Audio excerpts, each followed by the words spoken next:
Kakinada rural మాజీ MLA పిల్లి అనంతలక్ష్మి నివాసం దగ్గర అనుచరులు హంగామా సృష్టించారు. అనంతలక్ష్మి టీడీపీ నుంచి పోటీ చేయాల్సిందేనంటూ పట్టుబడుతున్నారు. ఓ కార్యకర్త ఒంటిపై పెట్రోల్ పోసుకోవడంతో ఆమె కార్యకర్తలకు సర్ది చెప్తున్నారు. అనంతలక్ష్మి ఇంటి దగ్గర తాజా పరిస్థితిని మా ప్రతినిధి సాయి సుధీర్ అందిస్తారు.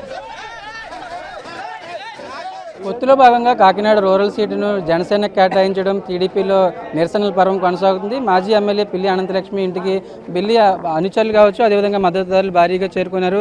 టీడీపీ ఫ్లెక్సీలందరినీ కూడా పూర్తిగా చింపేసి వాటిని తగలబెట్టిన పరిస్థితి. ఖచ్చితంగా వచ్చే ఎన్నికల్లో పిల్లి అనంతలక్ష్మి పోటీ చేయాలి, లేదంటే పార్టీకి రాజీనామా చేయాలంటూ వాళ్ళు నినాదాలు చేస్తున్న సిచ్యువేషన్. ప్రస్తుతానికైతే పిల్లి అనంతలక్ష్మి కావచ్చు, ఆయన పిల్లి అనంతలక్ష్మి భర్త ఎవరు సత్యనారాయణమూర్తితో మాట్లాడుతున్నారు. మీరు వచ్చే ఎన్నికల్లో ఖచ్చితంగా పోటీలో వండి తీరాలని ఆయనతో మాట్లాడి కన్విన్స్ చేసే ప్రయత్నం చేస్తున్నారు. కానీ ఒకవైపు పిల్లి సత్యనారాయణమూర్తి వచ్చే నెల 3వ తారీఖు కార్యకర్తలతో ఆత్మీయ సమావేశం పెడతామని చెప్తూ మరో పార్టీ నిర్ణయం మేరకు కలిసి పనిచేద్దామని ఇటు కార్యకర్తలు ఒప్పుకునే సిచ్యువేషన్ ఎక్కడా కనిపించట్లేదు. ఖచ్చితంగా వచ్చే ఎన్నికల్లో మీరు పోటీ చేసి తీరాల్సిందని చెప్తున్నారు.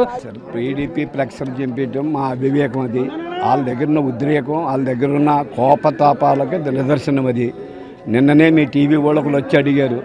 ఇతర ప్రాంతాల్లో రకరకాల యాజిటేషన్ చేస్తున్నారు, ఆఫీసులు బదులు కొడుతున్నారు, ఆఫీసులు తాళాలు వేస్తున్నారు, ఫ్లెక్స్లు చింపేస్తున్నారు, నిరసన తెలియపరుస్తున్నారని. అటువంటి ఏమీ లేకుండా సహనం పాటించమని పెడుతున్నారు. ఇప్పటి వరకు ఆగారు. మరి ఎందుకు ఎవరికి ఇందులో 4-5 ఎవరికి పుట్టిందో ఈ విధమైన ఆలోచన పుట్టి ఇక్కడికి ఇటువంటి కార్యక్రమం చేస్తే ఈ పార్టీకి అరిష్టం. ఇక్కడ తెలుగుదేశం పార్టీ రాబో కాలంలో ఇబ్బందికరమైన పరిస్థితులు ఎదుర్కొంటాయి.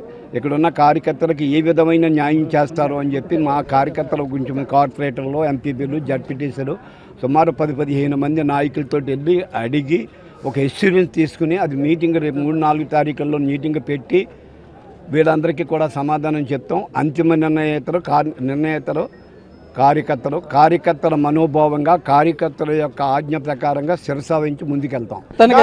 కాకినాడ రూరల్ సంబంధించి జనసేనకి కేటాయించడంతో ఇటు టీడీపీ వర్గాలు ఆందోళన కొనసాగిస్తున్నాయి. పిల్లి సత్యబాబు ఇంటి దగ్గరికి వచ్చి టీడీపీ ఫ్లెక్సీలు కావచ్చు, అదేవిధంగా బ్యానర్లు పూర్తిగా చించేశారు. ఇటు పిల్లి సత్యబాబు ఒకటి చెప్తున్నారు, జరుగుతున్న పరిణామాలను పార్టీ పెద్దల దృష్టికి తీసుకెళ్తాను, సీటు కేటాయింపుకు సంబంధించి ముందుగా తమకు సంప్రదించి ఉండాల్సింది, తమకు సమాచారం ఇవ్వాల్సింది, అలా అయితే పార్టీ కార్యకర్తలు నేను కన్విన్స్ చేసుకునే ప్రయత్నం చేసేవాడిని పిల్లి సత్యబాబు చెప్తున్నారు. మరోవైపు దాదాపు 25 సంవత్సరాలుగా అంతకుముందు సంబర్ నియోజకవర్గం కావచ్చు, ఆ తర్వాత వచ్చిన కాకినాడ రూరల్ నియోజకవర్గం నుంచి ముందు నుంచి బీసీలకు కేటాయిస్తున్నారు. కానీ సడన్గా ఇప్పుడు వేరే సామాజిక వర్గానికి ఏ విధంగా కేటాయిస్తారని వారు ప్రశ్నిస్తున్న సిచ్యువేషన్. కెమెరా పర్సన్ ప్రకాష్ తో సాయి సుధీర్, ఎన్టీవీ, కాకినాడ నుంచి.